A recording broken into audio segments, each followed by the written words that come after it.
орган бізге тек қана баланы өсіріп жеткізіп дүниеге әкелуге арналған орган. Ал бұл жатыр түктері. Жатыр түктері міне, және де жанында жұмыртқа жасушасы орналасқан, яғни яичниктер. Бұл яичниктердің қызметі бізде ұрықтарды сақтайды, одан кейін ұрықтар өсіп пісіп жетіліп, содан кейін барып мына жатыр түтіктеріне түсіп, жүктілік даму осы жерде жатыр түтіктерінде дамиды. Енді қараңыздар, көбі ойлайды ғой, матканы алып тастағаннан кейін болды, қартайдым, жатырды алып тастасам болды, өмірім сонымен тоқтады, мен қартайып кетемін деп ойлайды. Негізінде олай емес.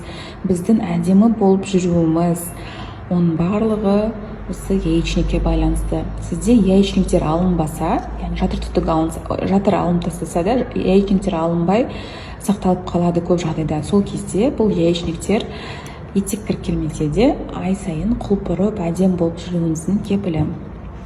Бұл яичникте бізде мынандай фолликулдар бар.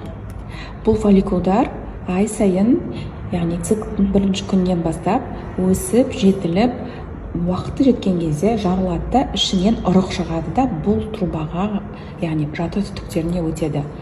Бұл жерде 24 сағат бойы жатыр түтіктерінде сіздің жұмыртқа жасушаңыз, яғни ұрығыңыз күтеді сперматозоидтар. Сперматозоидтар мына жерде міне влагалище арқылы өткеннен кейін жылжып осында жатыр түтіктеріне, екі жақ жатыр түтіктеріне барады. Қай жақта овуляция болады, сол жерде осы 24 сағаттың ішінде, негізінде бастапқы 12 сағаты өте көп жағдайда роль атқарады.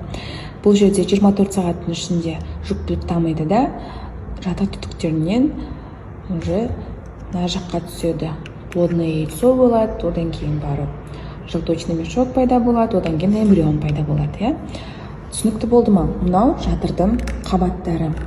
Бұл жатыр қабаттары бірнеше слойдан тұрады. Эндометрий қабаты, миометрий қабаттары болады деген секілді. Оның барлығын кейін тағы да толықтай түсіндіремін. Егерде бізде бұл жерде бала бекіну үшін жақсы орта болу қажет.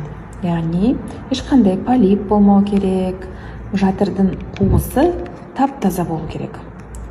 Және де эндометриеміз қалың болу керек. Мына жерде бала, чтобы эмбрион, плодное яйцо жақсылап бекіну үшін. Ал бұл жерде шейка орналасқан.